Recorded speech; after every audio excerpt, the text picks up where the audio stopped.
Hey guys, what's up? It's Katie and I'm back with another Marvel Contest of Champions video. And as most of you know, I did the Stryfe grind. And during the Stryfe grind, I called him fake Aegon, and I got some grief for that. So I thought it would be fun to take a rank 3 Sig 200 Aegon and Stryfe in ROL and see who could complete it the fastest. So what you see here is you see Aegon with synergies and without synergies, and Stryfe the same way. So here you can definitely tell that Stryfe looks like he's got the edge up right now. Stryfe is a great champion. Don't get me wrong. He is a ramp up champion, but he's not a ramp up champion similar to Aegon. He kind of is, but he kind of isn't, and he doesn't have the utility that Aegon has, right? Now, I am not running suicides here. I didn't want to give either one a little bit of an edge because you are throwing a lot of specials here, especially with Stryfe, because with Stryfe, you kind of want to rotate from your special one to build up those telekinetic charges, and you want to launch your special 3 in these fights. So you want to convert those telekinetic charges into persistent charges because that's what maintains his damage. Now, he does get a little bit of added bonus features with the telekinetic charges, so there's that. But I didn't want to turn on suicides because I didn't want to have to pot up in between fights, because I had a feeling that was going to happen based on recoil. So as you can see in the upper left-hand corner is Aegon. He is done. He is moving on to Captain Marvel, and that is the one with synergies. The bottom left-hand corner is the one without synergies. The top right-hand corner is Stryfe with synergies. Now, for that synergy, I brought Mcoc, Cable, and I brought Hood, and I also brought Havoc to get a little crit boost going on for Stryfe. Now, the cool thing about Hood is the synergy with Hood allows him to start the fight invisible, or cloaked, I should say. So while he's cloaked, you can just automatically start out the gate with a heavy, which will allow you to build more kinetic charges, and Cable allows him to start the fight with 5. So that's really beneficial in kind of getting your damage going. So I did speed these fights up because otherwise this video would end up being like 30 minutes, and no one wants to sit through that. So Stryfe is doing he's doing some pretty good damage here, but Aegon is still in the lead. And so the reason for that is, though, a lot of it has to do probably with the amount of time it takes during a special 3 animation, which is what you kind of need to do in order to bank those telekinetic charges, and convert them into persistent charges, because he can only hold 20 telekinetic charges. So at 20 telekinetic charges, he can transfer over 70% of those. Stryfe can. And we all know that Aegon can carry over a percentage of his combo. So having Stryfe awaken really helps out. I say it's necessary, some people doesn't. Obviously, Aegon needs the awakening and high Sig. So they're kind of neck and neck right now, right? Aegon's combo is not built up too much.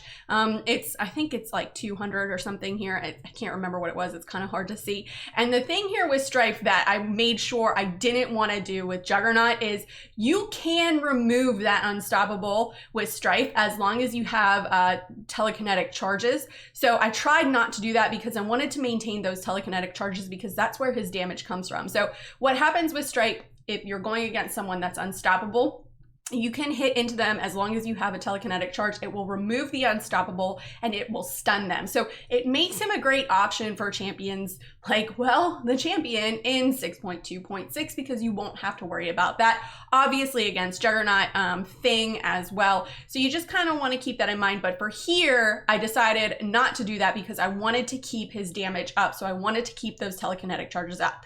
Now, the thing with Stryfe is, if you get hit, he is very unforgiving. Whereas with Aegon is a little bit more forgiving, obviously because you have most of your combo banked, but Stryfe will lose a good amount of his telekinetic charges. So you want to kind of keep that in mind if you're playing Stryfe, because it can be a little bit dicey playing him, especially if you are the face blocking queen, which is myself.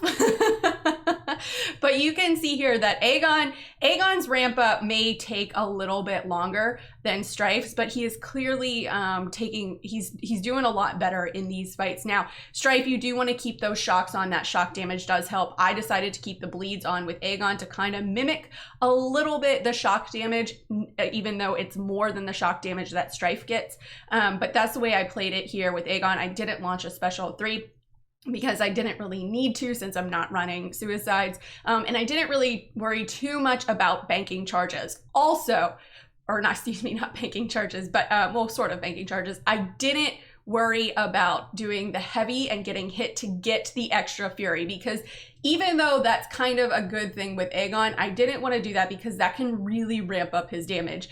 You can end up getting a lot of furies from that, and he can really hit like a truck if you get that, or if you get that going. So I decided not to do that. And as you can see, Aegon with synergies. So I've got the Proxima Midnight synergy, the champion, and Sentry, and I think I threw in someone else for Gladiator Hulk for a little extra attack.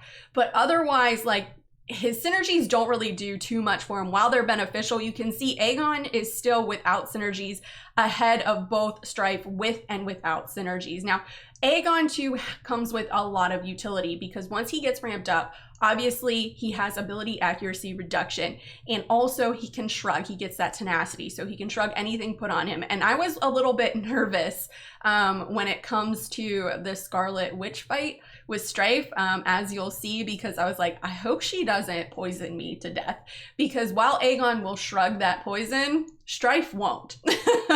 So if you come up against a champ who is going to be putting a lot of debuffs on you, having Aegon ramped up really helps out a lot. So Stryfe is a good champ, don't get me wrong, but in all actuality, Aegon, which you'll see, I think is still the better champ, because he doesn't need all of the synergies to go along with it.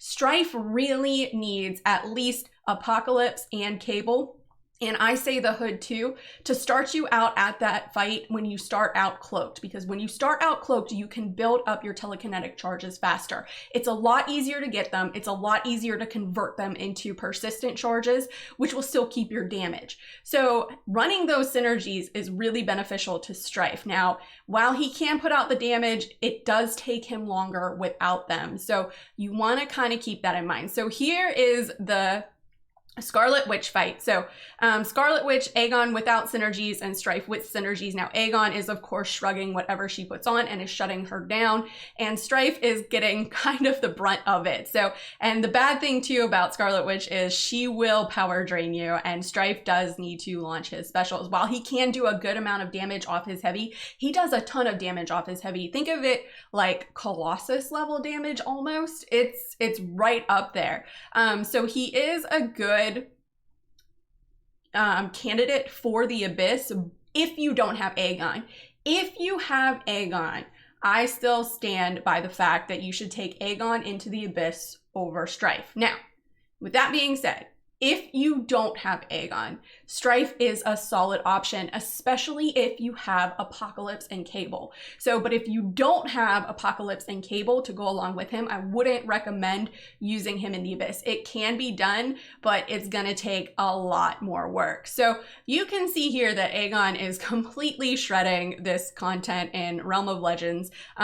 He's just murdering it, so to speak. He's already at OG Hulk, and well, Stryfe is still at Wolverine, and Wolverine was a test. I thought it would be a little bit longer than what it actually took with Stryfe. Now the Stryfe with synergies was obviously a lot faster than what it was without, but even still, because I was able to start the fight cloaked and get those charges. So Aegon with synergies is completely done with Realm of Legends. Aegon without synergies now is moving on to the Hulk fight.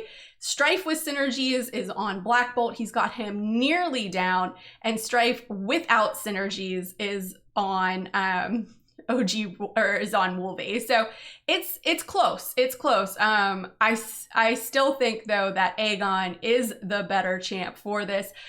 He can clear a lot more content than Stryfe can. He's got the immunities. He doesn't necessarily need the synergies to go along with him, whereas Stryfe clearly does. You can see that here just based on ramp up time alone.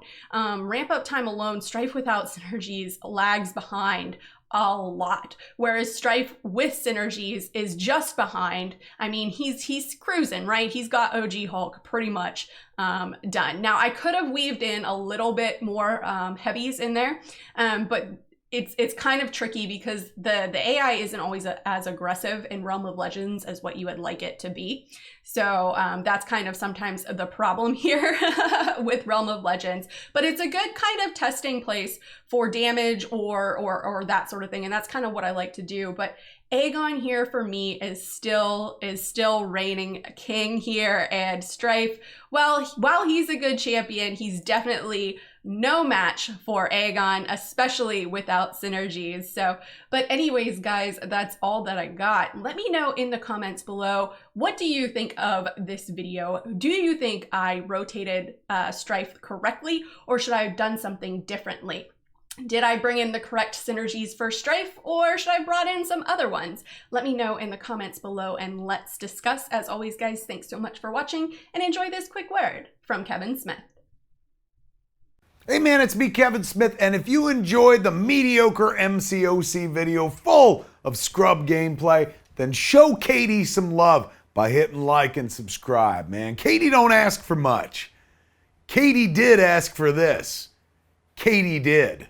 So, do like Katy did and bug people and get you to like and subscribe, man. She's doing that Mcoc beautifully. Not mediocre. Katy!